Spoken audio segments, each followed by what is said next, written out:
Good morning students, today I will teach you your 12th chapter Sudama Charit. इसमें किसके बारे में बताया गया है? इसमें सुदामा मतलब कि जो श्री कृष्ण के परम मित्र है सुदामा जी, उनके बारे में बताया गया है और श्री कृष्ण जी के बारे में बताया गया है कि उनकी जो दोस्ती थी वो किस प्रकार की थी और किस प्रकार जो सुदामा होते हैं वो श्री कृष्ण से मिलने के लिए द्वारिका पहुंचते हैं और फिर उनके साथ वहां पर क्या होता है। तो देखो क्या होता है, पत्नी द्वारा बार बार जिद करने पर जब सुदामा जी होते हैं वो श्री कृष्ण से मिलने के लिए द्वारिका पर पहुंचते हैं, तो द्वारिका पर पहुंचने के बाद में क्या होता है, जो वहां के जो द्वारपाल होते हैं उनको वहीं पर रोक लेते हैं और स्वयं श्री कृष्ण जी के पास जाते हैं और श्री कृष्ण जी के पास में जाकर वो क्या करते हैं, सुदामा का परिचय उनको देते हैं और क्या कहते हैं, शीस पगाने जगह तन में प्रभु जाने को आही बसे के ही ग्रामा की। यानी कि उसके सर पर ना तो पगड़ी है और ना तो उसके सिर पर पगड़ी है और ना ही तन पे,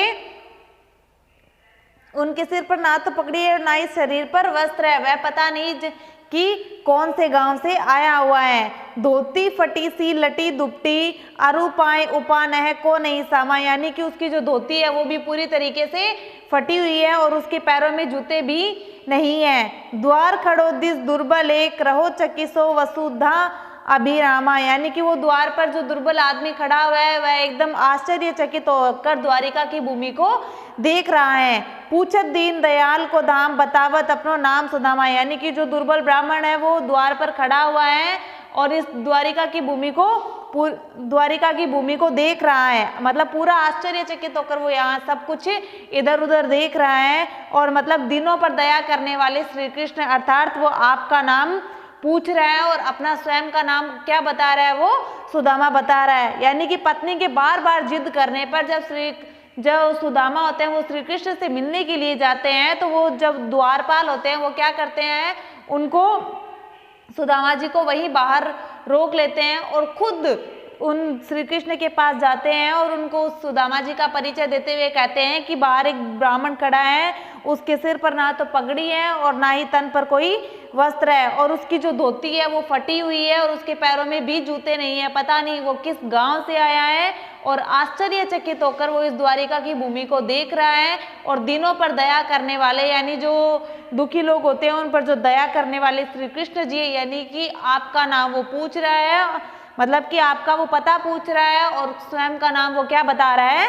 सुदामा बता रहा है। ऐसो बेहाल बिवाइन सो पग कंटक जाल लगे पुनि जोय। यानी कि जब वो जो द्वारपाल होते हैं वो क्या करते हैं, सुदामा जी श्री कृष्ण के पास आकर जब उनका पूरा परिचय देते हैं तो श्री कृष्ण क्या करते हैं, तुरंत अपने सिंहासन से खड़े होकर दौड़कर उन सुदामा के पास जाते हैं और उनको वहां पर देखकर गले लगा लेते हैं। फिर उनको लाकर वो क्या करते हैं, सिंहासन पर बैठाते हैं। उसके बाद में देखो क्या होता है, ऐसो बेहाल बिवाइन सो पग कंटक जाल लगे पुनि जोए। यानी कि जब वो उनको सिंहासन पर बिठाते हैं तो फिर उसके बाद में श्री कृष्ण क्या करते हैं, उनके पैर धोने के लिए उनके पैरों को अपने हाथ में लेते हैं। तो फिर उनके पैरों पर जो कांटे लगे हुए होते हैं और उनकी जो एड़ियां फटी हुई होती है उनको देखकर मतलब कि वो बहुत ही ज्यादा भावुक हो जाते हैं। हाय माँ दुख पायो सका तुम आए इते न किते दिन खोए। मतलब कि वो क्या कहते हैं कि हे सुदामा, हे मेरे प्रिय मित्र, तुम इतने दिन इतना कष्ट क्यों सहते रहे, तुम इतने दिन कहाँ थे, तुम मेरे पास मिलने के लिए क्यों नहीं आए। देखिए सुदामा की दीन दशा करुणा करी के करुणा निधि रोए। मतलब कि जो सुदामा जी की दीन दशा थी, इतनी बुरी दशा थी, उसको देखकर जो श्री कृष्ण जी थे वो बहुत ज्यादा भावुक हो गए थे और रोने लग गए थे। पानी परात को हाथ छुयो नाही नैनन के जल सो पग धोए। यानी कि उनके रोने की वजह से क्या हुआ, उन्होंने उनके पैर धोने के लिए जो परात का पानी था उसको हाथ तक नहीं लगाया और अपने नैनों के जल से ही यानी अपने अश्रु से ही उनके पाँव को धो डाले। कछु भाभी हमको दिए सो तुम काहे न देत, चांपी पोटरी का आँख में रहे कहो के ही हेतु। मतलब कि वो श्री कृष्ण जी सुदामा जी से क्या कहते हैं कि मेरी भाभी ने यानी कि तुम्हारी पत्नी ने मेरे लिए जो कुछ भी भेजा है तो मुझे वह क्यों नहीं दे रहे हो। यानी कि जब वो उनके पैर वगैरह धो लेते हैं उसके बाद में क्या होता है, सुदामा जी की जो पत्नी होती है वो उन श्री कृष्ण जी को देने के लिए अपने पड़ोसन के घर से चावल लेकर आती है और वो सुदामा को देती है कि जब तुम अपने मित्र से मिलोगे तो ये पोटरी है ये अपने मित्र को दे देना।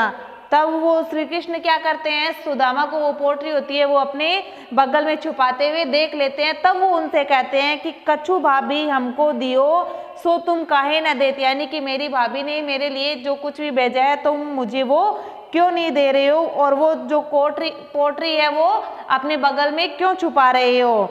आगे चना गुरु मातु दयते लय तुम चापी हमें नहीं देने, यानी कि आश्रम में भी गुरु माँ ने तुम्हें मुझे देने के लिए चने दिए थे लेकिन तुमने वो भी मुझे नहीं दिए। श्याम कहो मुस्काए सुदामा सो चोरी की बान में हो जू प्रवीणे, यानी कि जो श्री कृष्ण जी थे वो सुदामा से एकदम मुस्कुरा कर बोलते हैं कि तुम्हारी आज भी चोरी करने की आदत गई नहीं है, तुम चोरी करने में आज भी उतने ही प्रवीण हो। पोटरी कांक में चापी रहे तुम खोलत नाही सुधा रस बिने, मतलब कि आज भी तुम प्रेम से भरे हुए चावलों को अपने बगल में छुपा रहे हो, मुझे दे नहीं रहे हो। पाछिली बानी अजो न तजो, तुम लगता है कि पिछली चोरी करने की आदत ने आज तक तुम्हारा पीछा नहीं छोड़ा है।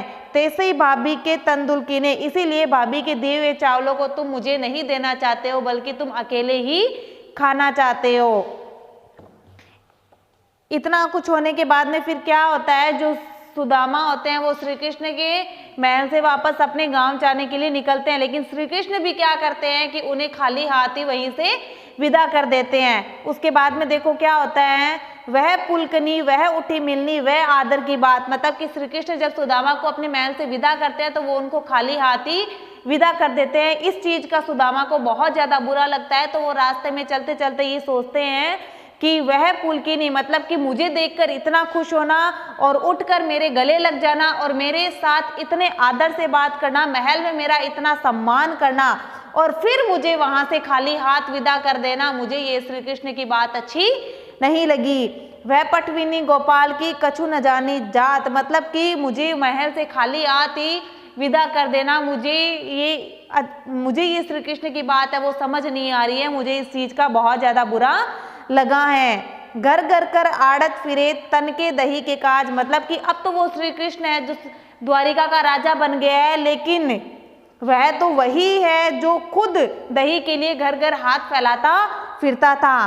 कहा बया जो अब भयो हरि को रात समाज, मतलब कि जो खुद मांग कर खाता था वो दूसरों को क्या देगा, मतलब कि सुदामा जी के मन में श्री कृष्ण के प्रति इतनी जो नेगेटिव थिंकिंग होती है वो उनके माइंड में आने लग जाती है। वो क्या बोलते हैं कि इतना मुझे देखकर इतना खुश हो जाना, फिर उठकर मेरे गले लग जाना और फिर मेरे साथ इतने सम्मान के साथ बात करना और फिर मुझे वहां से खाली हाथ ही विदा कर देना, मुझे ये श्री कृष्ण की बातें समझ नहीं आ रही है। लेकिन वो तो अब द्वारिका का राजा बन गया है, पहले तो वो खुद ही क्या करता था, दही के लिए घर घर हाथ फैलाया करता था, जो खुद मांग कर खाता था वो मुझे क्या देगा। हो आवत नाही हो तो वाही पटहो ठेली, अब कहीं हो समुझाए के बहुधन धरो सकेली, यानी कि अगर अच्छा होता मैं अपनी पत्नी के जिद के आगे नहीं झुकता, मेरी पत्नी के बार बार जिद करने पर मैं अगर यहाँ नहीं आता तो वो बहुत ही अच्छा होता। अब मैं जाकर उसे क्या कहूँगा कि मेरे मित्र ने मुझे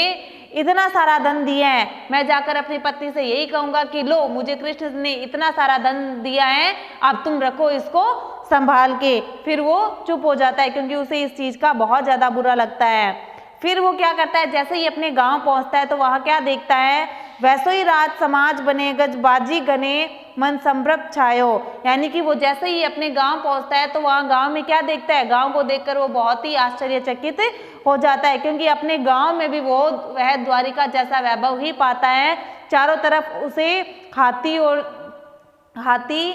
और घोड़े हैं वो नजर आने लगते हैं। के दो परयो कहूँ मारक बोली की फेरी के मैं अब द्वारका आयो, यानी कि फिर वो ऐसे सोचने लग जाता है कि कहीं मैं भटकता भटकता फिर वापस द्वारिका ही तो नहीं पहुंच गया हूँ। भुवन बिलो के भी को मन लोचत सोचत ही सब गांव मंजायो, पूछत पांडे फिरे सब सो पर झोपड़ी को कहूँ खोज न लायो, मतलब कि चारों तरफ द्वारिका जैसा वैभव पाकर ही वो बहुत ज़्यादा सरप्राइज हो जाते हैं और इधर उधर घूमने लगते हैं। मतलब कि कहीं पर भी मतलब द्वारिका में जितना कुछ द्वारिका में उसे नजर आ रहा था, ठीक वैसा का वैसा ही उसे अपना गांव भी नजर आ रहा था। फिर वो क्या करता है, पूरे गांव में अपनी झोंपड़ी को ढूंढता हुआ फिरता है, लेकिन उसे अपनी झोंपड़ी कहीं भी नजर नहीं आती है, क्योंकि उसकी जो झोंपड़ी थी वो किस में बदल गई थी, महल में बदल गई थी।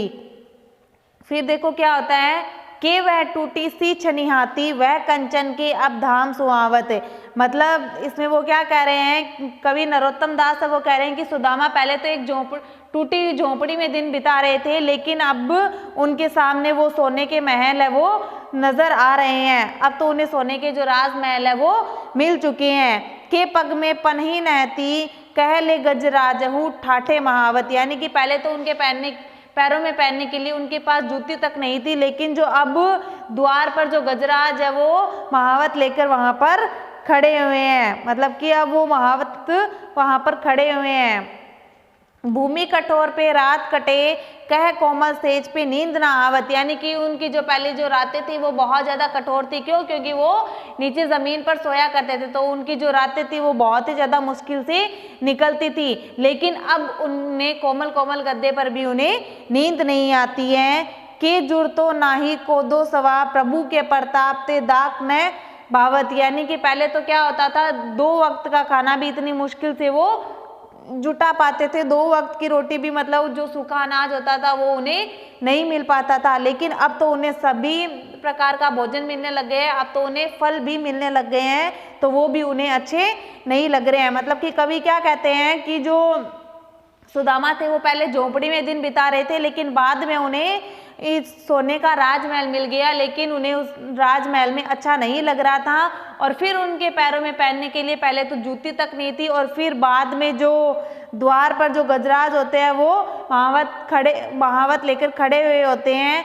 फिर जो उनकी जो रातें होती थी वो ज़मीन पर सोने के कारण बहुत ही मुश्किल से बीतती थी, लेकिन बाद में उन्हें कोमल कोमल गद्दे भी मिल चुके थे, लेकिन उन्हें उस पर नींद नहीं आती थी। कि जुड़तो नहीं को दो सवा, यानी कि 2 वक्त का खाना भी वो मतलब जो मोटा अनाज होता था वो मुश्किल से जुटा पाते थे, लेकिन अब तो श्री कृष्ण की कृपा से उन्हें सभी प्रकार के फल भी मिल रहे हैं, लेकिन उन्हें अच्छा नहीं लग रहा है। इस प्रकार से क्या होता है, जो श्री कृष्ण होते हैं वो अपने मित्र सुदामा की मदद भी करते हैं और उन्हें जताते भी नहीं है। ठीक हमें भी उसी प्रकार करना चाहिए, हमें किसी सामने वाले की मदद भी करनी चाहिए, लेकिन हमें उसे इस चीज़ का एहसास नहीं करवाना चाहिए कि ये मदद हमने, ये जो तुम्हारी मदद है वो हमने की है। जो अगर किसी को मदद करनी चाहिए तो हमें उसे ये जताना नहीं चाहिए। Is that clear? Your chapter is complete. Now note down your homework.